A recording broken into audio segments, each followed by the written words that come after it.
Welcome to Mindful Moments, where we nourish your mind on the go. Today we're diving deep into a topic that might surprise you, the Department of Homeland Security.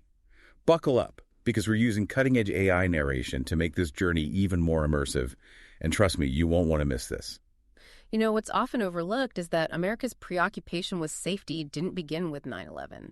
The need to protect the nation has been a constant thread throughout our history. Exactly. And today we're using Rachel A. Koestler-Grack's book, The Department of Homeland Security, to trace the evolution of this crucial department from its earliest roots to its modern-day challenges. We often think of national security as like a modern invention, but the need for protection is woven into the very fabric of American history. Imagine the first colonists arriving on these shores, their hearts pounding with a mix of hope and fear.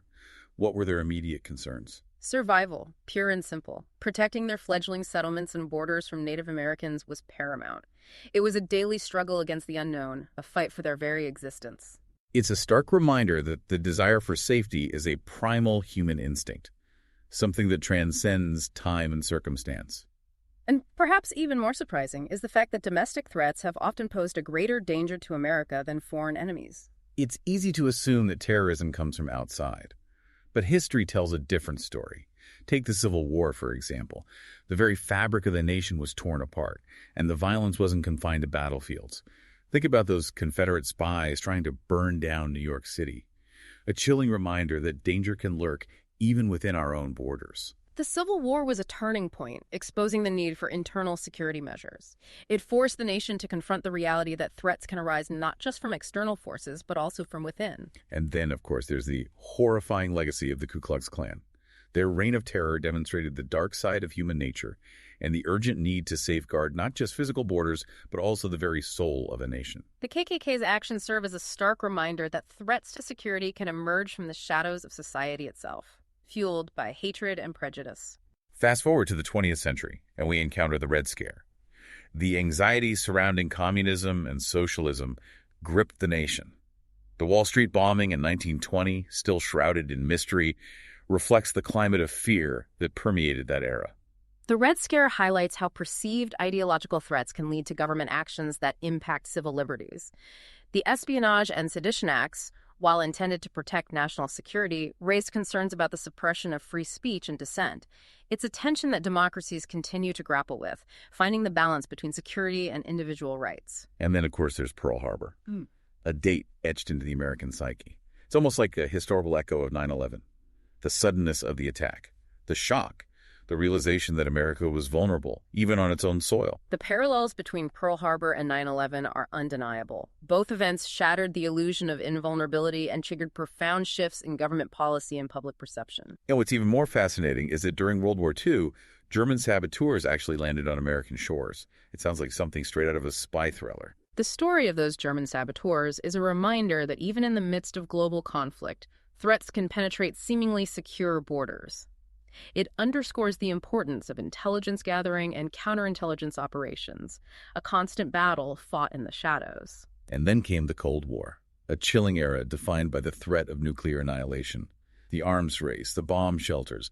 It's almost surreal to think about it now. The Cold War introduced a new dimension to national security, the constant fear of a nuclear apocalypse. It led to unprecedented investments in defense systems and a relentless pursuit of technological superiority. But even as the world held its breath, fearing nuclear war, other threats emerged. Puerto Rican nationalists, Vietnam War protesters, the unsolved mystery of the LaGuardia airport bombing. It seems like a relentless tide of danger, constantly shifting and evolving. What we see in the latter half of the 20th century is a diversification of threats. From domestic groups seeking political change to international actors with various agendas, the landscape of security challenges became increasingly complex and unpredictable. And it's against this backdrop of ever-changing threats that modern terrorism takes root. The evolution of modern terrorism can be traced back to the concept of guerrilla warfare, those little wars waged by insurgents against established powers. These unconventional tactics, often brutal and unpredictable, gradually morphed into the sophisticated and deadly forms of terrorism we see today. So instead of massive armies clashing on open battlefields, we see a shift towards smaller, more agile groups exploiting weaknesses and using terror as a weapon. Exactly. Think about it. Ambushes, sabotage, attacks on civilians. These tactics, while horrific, proved effective in disrupting traditional power structures and sowing chaos. And one of the most striking examples of this new breed of terrorism emerged in the late 1960s with the rise of Palestinian terrorism. The Six-Day War and the Munich Massacre were watershed moments. They brought Palestinian terrorism onto the global stage, demonstrating the power of these tactics to capture international attention and influence political agendas. It's a chilling realization that terror could be used not just as a means of destruction, but also as a calculated tool to achieve political objectives. And then there's Hezbollah, a group that emerged in the 1980s. Their attacks, like the bombings of the U.S. Embassy and Marine barracks in Beirut, demonstrated the devastating effectiveness of these tactics. The U.S. ultimately withdrew from Lebanon, a testament to the impact that terrorism can have on a global scale. It's a sobering reminder that terrorism isn't just about the immediate casualties. It's about the long-term consequences, the fear it instills, and the way it can reshape the geopolitical landscape. And then, of course, we have the emergence of Osama bin Laden and al-Qaeda. The Soviet-Afghan War played a crucial role in bin Laden's rise. It was a training ground, a crucible where he forged alliances and honed his ideology. And even before 9/11, there were warning signs. The 1993 World Trade Center bombing, the Day of Terror plot, is almost like a slow, terrifying drumbeat leading up to that catastrophic day. Those early attacks were a clear indication that al-Qaeda had both the capability and the will to strike at the heart of America. They were testing the waters, probing for weaknesses. And it wasn't just al-Qaeda. Events like the Oklahoma City bombing and the Aum Shinrikyo attack in Tokyo revealed a disturbing trend. Terrorism was becoming more decentralized, more unpredictable, and even more deadly. The face of terrorism was changing. Groups like Aum Shinrikyo, with their apocalyptic ideologies and access to chemical weapons, demonstrated the potential for catastrophic attacks by non-state actors. It was a wake-up call, a realization that the old rules no longer applied. It's like the enemy was morphing, becoming more elusive and more dangerous. Al-Qaeda in particular seemed to represent a new breed of terrorist organization. Absolutely. Al-Qaeda differed from previous groups in its ideology, its global reach, and its willingness to inflict mass casualties. Their goal wasn't simply to make a statement or to disrupt. It was to fundamentally alter the world order. And the 1999 Millennium Plot to bomb LAX is a chilling example of their ambition and ruthlessness. Even with increased security measures, it seemed that America remained vulnerable. That foiled plot underscores the persistent challenge of preventing terrorism. Even with heightened vigilance and sophisticated security measures, the sheer number of potential targets and the ingenuity of terrorists make it a constant race against time. And then, of course, came 9/11. The world changed forever. In the aftermath of that unimaginable tragedy, America grappled with the question, how do we prevent this from happening again? The attacks of 9/11 were a watershed moment. They exposed vulnerabilities in America's security apparatus and led to a fundamental reassessment of how to protect the nation. And that's where the Department of Homeland Security was born. This massive undertaking involved consolidating 22 different agencies, a testament to the scale and complexity of the challenge. The formation of the DHS was a direct response to the 9/11 attacks. It was a recognition that a new approach was needed, one that would break down bureaucratic silos and create a more unified and effective security infrastructure. So what exactly does the DHS do? It seems like its responsibilities are vast and multifaceted. The DHS has a wide-ranging mandate, encompassing everything from border security and immigration enforcement to cybersecurity and disaster preparedness. It's tasked with protecting the nation from a multitude of threats, both foreign and domestic. Let's break that down a bit. Border security seems like an obvious starting point. We've got thousands of miles of land and sea borders to protect. How does the DHS even begin to approach that? The DHS employs a multi-layered approach to border security. It includes increasing the number of Border Patrol agents, deploying surveillance technology, and strengthening partnerships with local law enforcement. And after 9/11, we saw significant changes in the way we approach transportation security as well. The changes at airports were dramatic, to say the least. Long lines, baggage screenings, full-body scanners. It was a whole new world. The creation of the Transportation Security Administration, or TSA, was a direct response to the 9/11 attacks. The goal was to enhance security measures and prevent future attacks, but it also led to increased wait times and heightened scrutiny for travelers. And it wasn't just airports.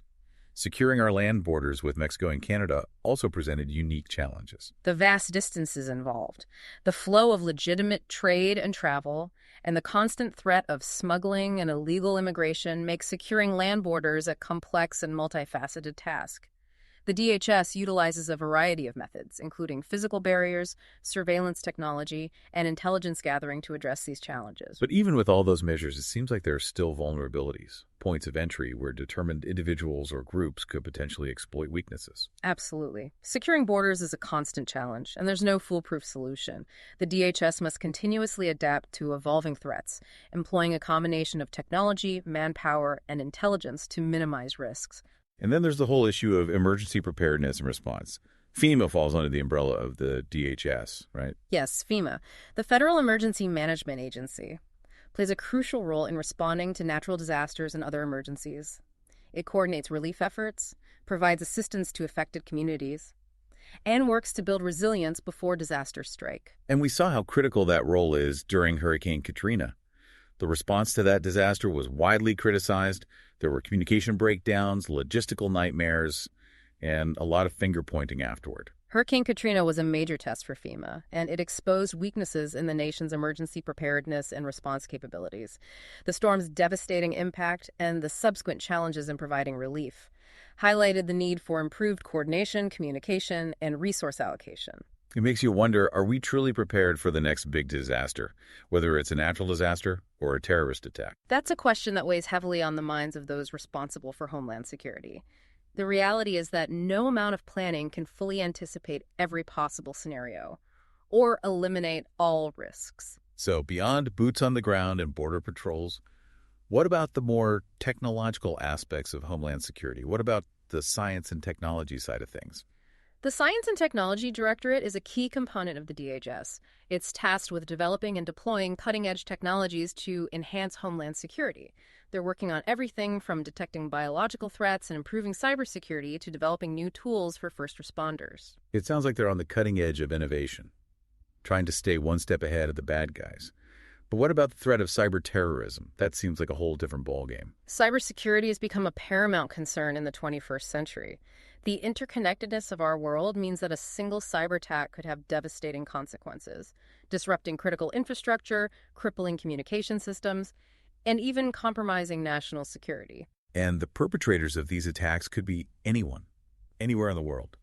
It's a daunting challenge for the DHS. The Information Analysis and Infrastructure Protection Directorate within the DHS is specifically focused on safeguarding critical infrastructure and protecting our digital networks from attack. They work to identify vulnerabilities, develop countermeasures, and coordinate responses to cyber threats. It seems like the scope of the DHS is just massive, encompassing so many different areas of responsibility. It's a lot to wrap your head around. It is. The Department of Homeland Security has a vast and complex mission, constantly evolving to meet new and emerging threats. And one of the most challenging aspects of its work is finding the balance between security measures and the protection of civil liberties. It's a delicate balancing act, keeping the nation safe without encroaching on the freedoms that define us as Americans.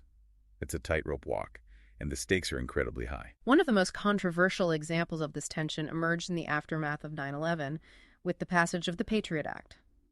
This legislation expanded the government's surveillance powers in the name of national security, but it also raised concerns about potential overreach and the erosion of civil liberties. The Patriot Act ignited a fierce debate that continues to this day. Supporters argued that it was a necessary tool to prevent future attacks, while critics worried that it granted the government too much power and infringed on the privacy rights of innocent Americans. It's a classic dilemma. How much freedom are we willing to sacrifice for the sake of security? And where do we draw the line? These are questions that every democracy must grapple with. And it's not just about legislation. Think about the heightened security measures we encounter every time we travel. Full-body scanners, pat-downs, restrictions on what we can carry on board. These measures have undoubtedly made air travel more secure, but they've also changed the way we experience it. We've accepted a certain level of intrusion in exchange for greater safety. But it's important to continually evaluate those trade-offs and ensure that security measures are proportionate to the threats we face. We need to be vigilant about protecting our freedoms even as we strive to keep ourselves safe. And it's not just the federal government that plays a role in Homeland Security. State and local governments, along with first responders, are on the front lines of any emergency. Think about the police officers, firefighters, and EMTs who are the first to arrive at the scene of a terrorist attack or a natural disaster. They're the true heroes, often risking their own lives to save others. Their training, equipment, and ability to coordinate with other agencies are crucial to an effective response. And they often face immense challenges, especially in smaller communities where resources may be stretched thin. Ensuring that all levels of government have the resources and training they need to respond effectively to a wide range of threats is an ongoing challenge. It requires constant assessment, planning, and improvement. A commitment to preparedness that must be shared across all levels of government and society as a whole. So as we look to the future, what are some of the key challenges facing the Department of Homeland Security? What threats are keeping them up at night? The landscape of threats is constantly evolving. Cybersecurity, for example, has become a paramount concern as our reliance on technology grows. Protecting critical infrastructure from cyber attacks is a top priority for the DHS. A single cyber attack could cripple our economy, disrupt essential services, or even sow chaos and panic. It's a sobering reminder of how vulnerable we are in this interconnected world. And then there's the threat of bioterrorism, the deliberate release of deadly viruses or bacteria. It's a nightmare scenario, but it's one that the DHS takes very seriously. The thought of a biological attack, whether intentional or accidental, is terrifying. The potential for widespread panic and loss of life is immense. The DHS is investing heavily in biosurveillance, developing countermeasures, and improving our ability to respond to a large-scale biological event. But the reality is that the consequences of such an event could be catastrophic. Prevention is key, but we also need to be prepared for the worst. It's a sobering reminder of the stakes involved. And it makes you realize that Homeland Security isn't just about protecting our physical borders. It's about safeguarding our way of life, our values, our very future. That's a crucial insight. Homeland Security is ultimately about preserving the freedoms and principles that define us as a nation. It's about ensuring that we can live our lives without fear, that we can travel freely, that we can pursue our dreams in a safe and secure environment. So as we wrap up this deep dive into the world of Homeland Security, what's the key takeaway for our listeners? What's the one big idea you want them to remember? I think the most important message is that Homeland Security is everyone's responsibility. We all have a role to play in keeping our communities safe. Whether it's being aware of our surroundings, reporting suspicious activity, or simply being prepared for emergencies, we can all make a difference. Knowledge is power. And the more we understand about the threats we face and the measures being taken to protect us, the better equipped we are to make informed decisions and contribute to a safer nation. We can't simply leave it to the government to take care of everything. We all have a stake in this. I couldn't agree more. We encourage you to learn more about this complex and ever-evolving issue. Rachel A. Koestler-Greck's book, The Department of Homeland Security, which we used as our mail source today, is a great starting point for anyone who wants to delve deeper. It provides a comprehensive overview of the department's history, structure, and challenges. You'll find a link to purchase the book in the show notes. Thanks for joining us on this Mindful Moments deep dive into the world of the Department of Homeland Security. We hope you found it informative and thought-provoking. Remember to subscribe to our channel for more in-depth explorations of fascinating topics. And one final thought to leave you with. We've seen how technology has reshaped the landscape of Homeland Security. It's a double-edged sword. It can be used to protect us, but it can also be used against us. As we develop new technologies to enhance security, we must be mindful of the potential consequences. How do we ensure that the very tools we create to keep us safe don't end up eroding the freedoms we cherish? That's a question worth pondering. Until next time, stay curious, stay informed, and stay safe.